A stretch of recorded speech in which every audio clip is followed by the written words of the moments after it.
தவறை ஏற்றுக்கொள்ளலாம் என்று நினைக்கிறேன். ஒருவித மன்னிப்பு போல ஏன் காதலிக்க வேண்டும்?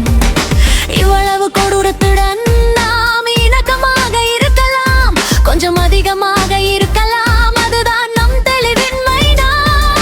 1000 புயல்களை எழுதியிருக்கிறேன், மேகங்களை அடித்துச் சென்றேன். சூரியனின் இதயத் துடிப்பு என்னுடையதுடன் வேகமாக ஓடுகிறது. என்னிடம் என்படி காத்திருக்கிறது.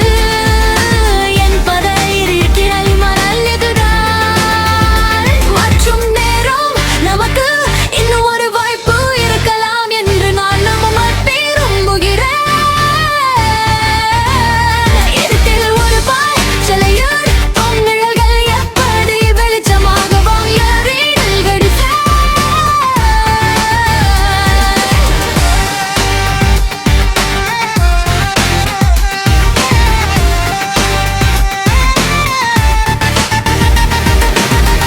என்பதை இப்போது என்னால் பார்க்க முடிகிறது. சரி, நமக்கு தெரியும் வாழ்க்கை எவ்வளவு நிலையற்ற